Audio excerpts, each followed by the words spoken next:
ہم اپنے معاشرے کا حال دیکھیں کہ سب سے زیادہ جو مسئلے مسائل ہوتے ہیں آپ کے اور ہمارے سوسائٹی میں، وہ یہی شادی بیاہ کے مسئلے پر ہوتے ہیں، شادی بیاہ کے معاملات ہوتے ہیں۔ حالانکہ اگر ہم قرآن اور حدیث کو دیکھ لیں، رسول اللہ صلی اللہ علیہ وسلم کے اعمال کو دیکھ لیں، بڑا سمپل اور سادے معاملات ہوتے تھے صحابیوں کے، رسول اللہ صلی اللہ علیہ وسلم کے، لیکن ہم نے ان چیزوں کو خود اپنے اوپر مشکل بنا دیا ہے۔ اگر ہم نے کیا کیا ہے، ویسے ہم نے اکثر جو رسومات اور معاملات ہوتے ہیں شادی بیاہ کے، ہم نے اسلام کے معاملات چھوڑ کر جو غیر اسلامی معاملات ہیں، خاصتاً جو ہندوؤں سے لیے ہوئے، ہم ان کو اپناتے ہیں۔ بھئی بیٹی کی شادی کرانی ہے، ہاں پہلے مجھے اس کے لیے دہیج جمع کرنا پڑے گا۔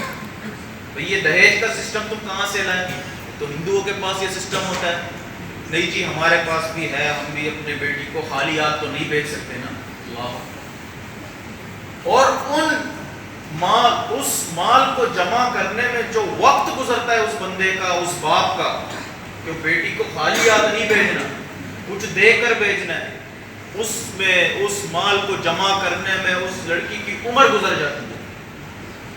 مجھے ایک دوست ملا، اس کی عمر 30-35 سال ہو چکی تھی، تو میں نے کہا بھائی آپ شادی کیوں نہیں کرتے؟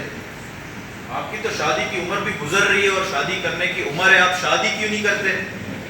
تو انہوں نے کہا کہ میرے 3 اور بہنیں ہیں، میرے اوپر ان تینوں بہنوں کی ذمہ داری ہے کہ جب تک میں ان تینوں بہنوں کی شادی نہ کر دوں، ان کے لیے جہیز نہ جمع، ان کے لیے دہیج نہ جمع کروں، تب میری شادی ہو۔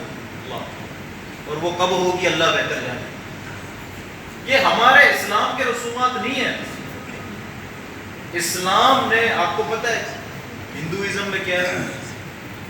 ہندوازم میں یہ ہے کہ عورت کا وراثت میں، جو باپ کا وراثت ہوتا ہے، مال ہوتا ہے، ان کے یہاں لڑکیوں کا کوئی حق نہیں، اس کا کچھ نہیں چاہیے، کچھ نہیں دیتے اس کو۔ اگر 3 کروڑ کا مال ہے، باپ کے پاس جائیداد ہے، اور اگر اس کے 2 بچے ہیں، ایک بیٹا ہے ایک بیٹی ہے، تو سارا مال بیٹے کو چلا جاتا ہے، اور بیٹیوں کو زیادہ سے زیادہ یہی دہیج میں جو چیزیں دینی ہے دے دیتے ہیں، اسی میں فارغ کر دیتے ہیں۔ آپ اسلام کی خوبصورتی دیکھیں، اسلام نے کیا مقام دیا ہے عورتوں کو، جو وراثت ہے اس میں بھی اس کا حصہ رکھا ہوا ہے کہ اس کو